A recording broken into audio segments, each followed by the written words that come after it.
Hello there. We just got done watching the HBO original documentary called Crazy Not Insane. This came out in 2020. It's TV mature audiences. It's 1 hour and 59 minutes long.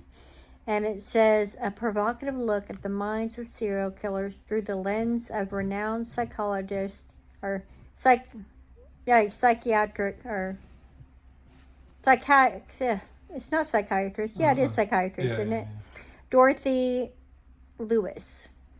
I thought this was interesting. There were parts of it that I felt like were more about Dorothy Lewis's career than about serial killers and their minds. It kind of it felt like it was kind of more showcasing her career. Yeah, to an extent. And I understand that this primarily was her career and everything, as far as like dealing with specifically serial killers. But it's a proactive look at minds of serial killers. Yeah, I wish they would have had more information about that than about more like her sitting amongst a room full of papers and audio tapes, fiddling through them, because there were a lot of those scenes, and I just felt like I did learn some though. Sure. Oh gosh, it's still worth a watch. I didn't realize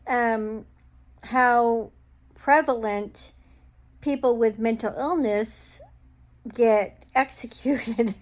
I didn't realize that at all. Apparently, it's pretty predominant. At least with murderers. Well, that's what I meant. Violent criminals, murderers who have severe mental health issues. I didn't realize that. And how easy it is to be determined to be competent to be put. They just have to know what the crime was, and they just have to understand what execution means. And even when it doesn't, they still sometimes do it, or a lot of times. So it was interesting, but it's also sad because it really shows how broken the system is when it relates to mental health and people who are having severe mental health crisis.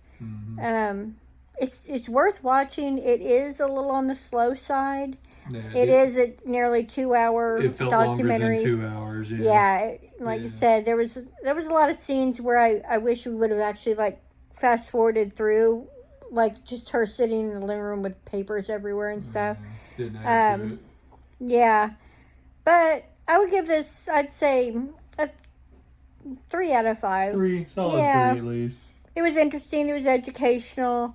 It wasn't. I mean, it's intense topics and stuff, but I didn't feel like it was something that, a teenager couldn't handle watching or whatever. I mean, scary movies are a lot more gory than anything that they showed here. This is realistic. Yeah, so, I would recommend it, especially if you're interested in just crime stories or, anything like that, serial killer stuff. Then I'd say it's worth the watch. But have your clicker ready so you can click through some of the slower parts. But not one I'd watch again, but most documentaries are one and done for me. Yeah, no, I've never rewatched a documentary actually that I can think of. I'll look and see if I can find a link to this, to the trailer or to the documentary itself.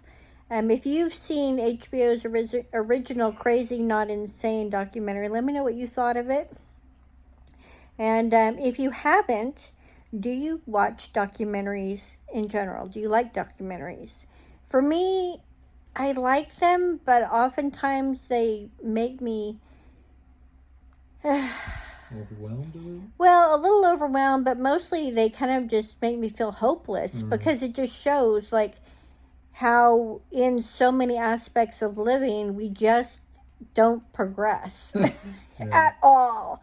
Don't learn from previous history and stuff, and I find that a little disheartening. But I mean, so I don't watch a ton of documentaries for those reasons. There's a couple others she's been delaying. To watch. They're intense. But let me know what you think about documentaries, if you usually watch them or if there's something that you pass on. Thank you for watching this. And if you enjoyed it, feel free to thumbs it up. If you didn't, feel free to thumbs it down. It's all good here. Thanks for watching. I'll see you in the next one. Bye.